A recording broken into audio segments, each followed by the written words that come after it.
I'm 101 years old, and I don't say that to brag. I say it because it's the truth that everybody needs to hear. And I've buried 3 presidents, seen the world go from horse carriages to these little computers in everybody's pocket, and watched doctors come and go like seasons.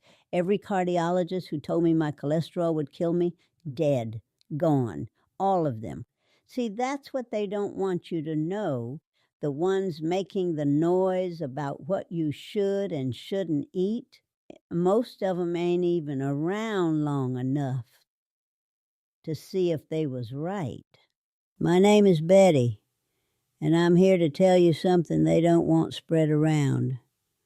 I'm alive because of 7 foods, 7 simple things that come from the earth, not from some laboratory or a television commercial trying to sell your mama anxiety in a bottle. They've been giving us pills and fear for decades, but what kept me here is older than all their degrees combined. Now, the first one, this is going to shake up everybody who's listening. Black coffee, strong as my will and black as midnight. I've been drinking it every single morning since I was knee-high to a grasshopper. Must have been about 15 years old, and they've been warning me about it my whole life, saying it'll make my heart go crazy, make me jittery, send me to an early grave. But here I am, 101, and my hands are steady as a surgeon's. You know what I think's going to give you a heart attack?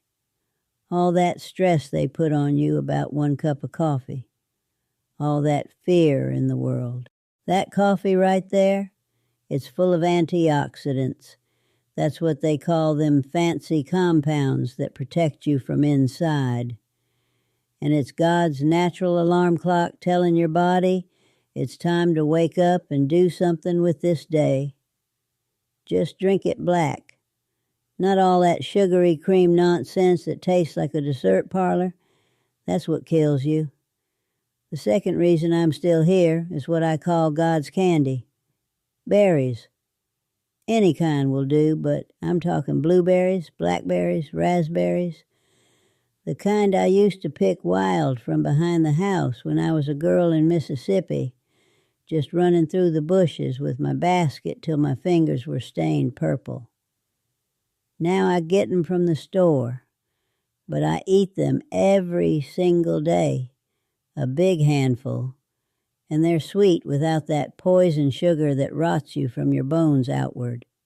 They got something in them called polyphenols, which is just a fancy way of saying all that color, that deep blue, that deep purple. That's what protects them from going bad. And that's the same thing that protects you. My daddy, God rest his soul, he told me when I was just a little thing, the medicine is in the color.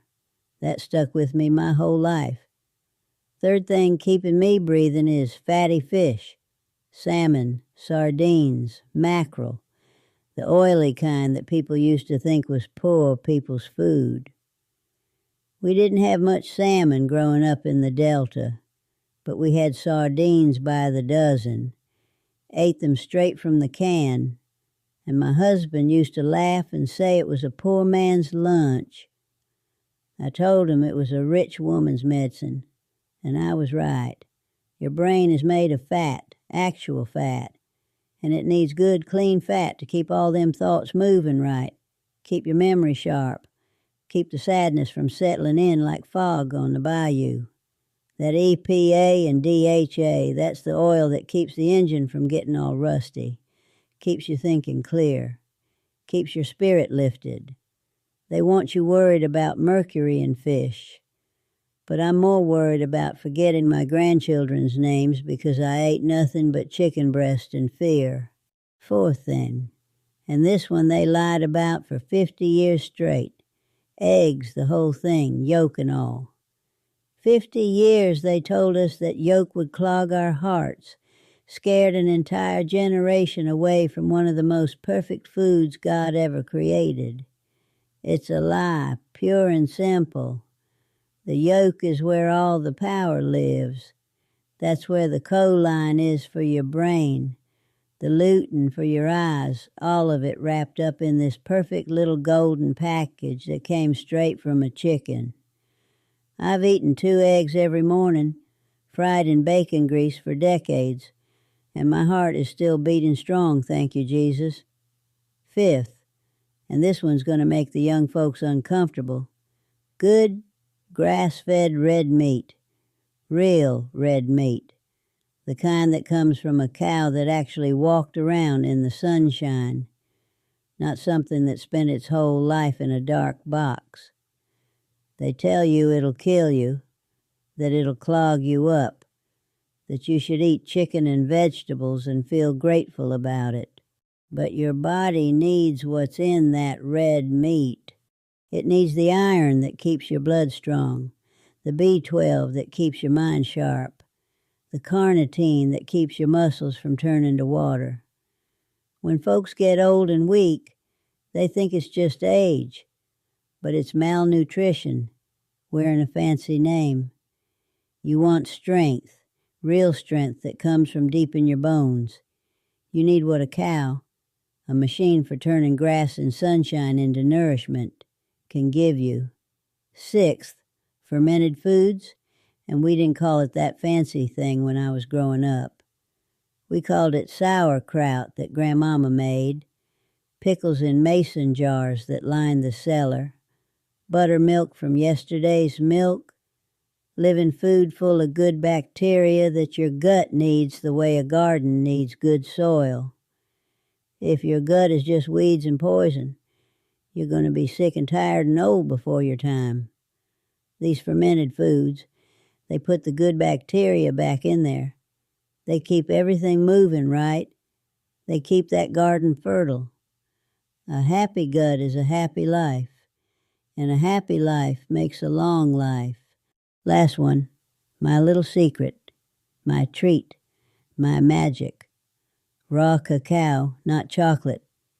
Not that sugary garbage from the checkout counter covered in wax and who knows what. I'm talking about the real bitter dark powder, the kind that tastes like dirt and forest and something ancient. Every morning, 1 spoonful in my coffee, and it's got something called PQQ in it, which is a mouthful to say, but magic to drink. It tells your body to make new mitochondria, new spark plugs, new energy at the cellular level. At 101 years old, that little bit of cacao is the difference between feeling alive and just existing. So there you have it. Coffee, berries, fatty fish, eggs, red meat, fermented foods, and cacao. 7 foods. 7 reasons I'm still here talking to you, still moving around, still thinking clear, still loving hard. It ain't what they're selling you on television, and it's probably the opposite of what somebody told you to do. But it's the truth. It's the food that built me, the food that kept me here past 100 years. But I'm going to tell you one more thing, and this is the most important thing you're going to hear from me today. It ain't just the food. The food is the fuel, that's true, but it ain't the engine. The engine is your spirit, your will, your love. You can eat every perfect food in the world, every berry and every fish and every egg. But if your heart is full of anger, if you're carrying bitterness like stones in your pockets, you're going to get sick. The food keeps your body going, but your spirit keeps your soul alive. So you forgive people even when it hurts. You laugh even when the world gives you reason not to. You sit outside and watch the sun do what it does every day. And you say thank you. Thank you for another morning. Thank you for another chance. Thank you for these 101 years. You do that. You eat your eggs and your fish and your berries, and you just might stick around for a while too. Now, if you'll excuse me, it's about time for my morning coffee.